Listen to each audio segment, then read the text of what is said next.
নমস্কার বন্ধুরা, আমাদের এই জগতে যতগুলি ভগবান রয়েছে তার মধ্যে অন্যতম হলেন ভগবান শিব।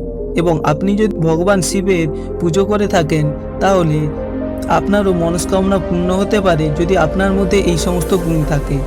ব্যক্তির মধ্যে এই সমস্ত লক্ষণ যদি দেখা যায় তাহলে ভগবান শিবের পূজা করলে তিনি তার সকল মনোকামনা নিশ্চিত রূপে পূরণ করেন।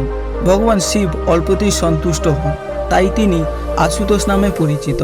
আমরা সকলেই ভগবান শিবের কৃপায় পাওয়ার জন্য তার পূজা করে থাকি। অনেকেই শ্রাবণ মাসের সোমবার দিন পূজা করেন, অনেকে 16 সোমবার ব্রত রাখেন, অনেকে আবার শিবরাত্রির দিন ভগবান শিবের পূজা করে থাকেন বা বাড়িতে নিত্য শিবের পূজা করে থাকেন। এই সমস্ত কিছুর উদ্দেশ্য হলো নিজের এবং পরিবারের মঙ্গল কামনা করা, অথবা অন্য কোনো উদ্দেশ্য নিয়ে ব্যক্তি ভগবান শিবের পূজা করে থাকেন। কিন্তু সকলেই ভগবান শিবের পূজা করলে সকলেরই মনস্কামনা কি তিনি পূর্ণ করেন? তা কিন্তু কখনোই নয়। ভক্ত ভগবানের কাছে অনেক চাওয়া পাওয়া নিয়ে পূজা করে থাকলেও ভগবান কিন্তু তার ভক্তের কাছে প্রচুর কিছু আশা করে না। তিনি ভক্তের ভক্তি ও শ্রদ্ধাতে সন্তুষ্ট হন। তবে ভগবান শিব সেই ভক্তের ওপর অন্তত সন্তুষ্ট হন এবং তিনি তার সমস্ত মনস্কামনা পূর্ণ করেন, যার মধ্যে বিশেষ কিছু লক্ষণ থাকে। ঠিক তেমনি ব্যক্তির মধ্যে যদি সেই সমস্ত নেতিবাচক দিক থাকে তাহলে ভগবান শিব তাতে আরও তার প্রতি রুষ্ট হন।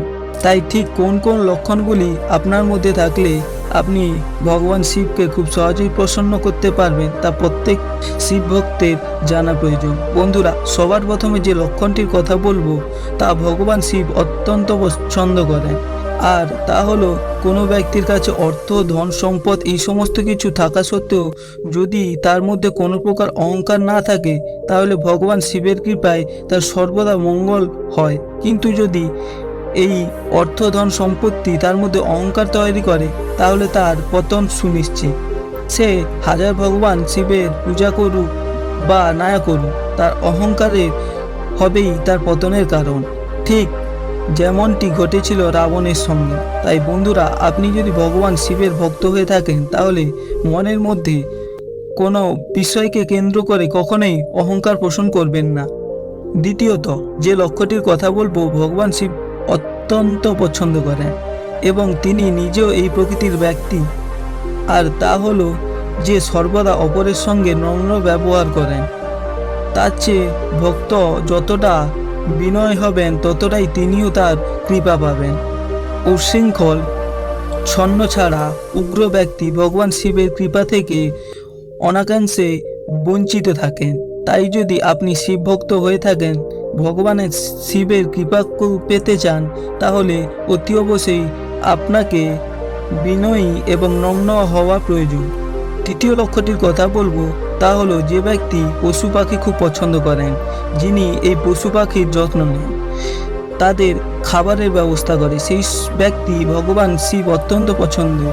আর যে ব্যক্তি অকারণে পশু পাখিকে নিধন করে, তাদেরকে হত্যা করে, কারণ ছাড়াই তাদেরকে পীড়া দেয়, তাদের প্রতি ভগবান শিব অত্যন্ত রুষ্ট হন।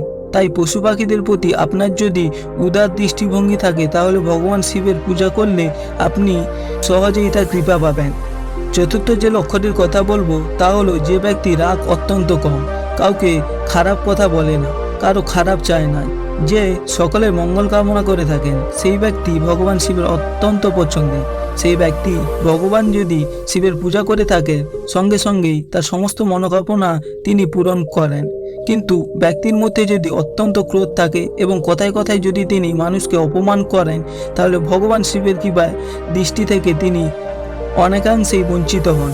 পঞ্চম যে বিষয়টির কথা বলবো তা হলো যে ব্যক্তি নিজের কথা না ভেবে অন্যকে সাহায্য করেন এবং যে ব্যক্তি জীবনের যে কোনো অবস্থাতে সাধারণ জীবনযাপন করতে পছন্দ, কাউকে নিচু করার প্রবণতা যার মধ্যে থাকে না। এবং সবথেকে বড় বিষয় হলো যে যদি নিজে নিধন হয়ে থাকেন এবং তা অন্যকে দান করতে মনোবৃত্তি যার মধ্যে থাকে, সেই ব্যক্তি ভগবান শিবের অত্যন্ত পছন্দের ব্যক্তি হয়ে থাকেন।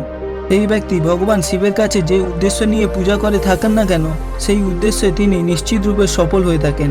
তাই আপনি যদি ভগবান শিবের পূজা করে থাকেন, তার কৃপা দৃষ্টি পেতে চান, তার আশীর্বাদ পেতে চান, তাহলে এই সমস্ত গুণগুলো আপনার মধ্যে রোপণ করা প্রয়োজন, আর সেই সমস্ত নেতিবাচক দিকগুলো পরিত্যাগ করা প্রয়োজন। একজন ব্যক্তির মধ্যে এই সমস্ত গুণ থাকলে সেই ব্যক্তি সমাজের কাছে একজন আদর্শ ব্যক্তি হিসেবে গণ্য হন। আর এই গুণগুলি আমাদের প্রত্যেকেরই বিকশিত করা প্রয়োজন।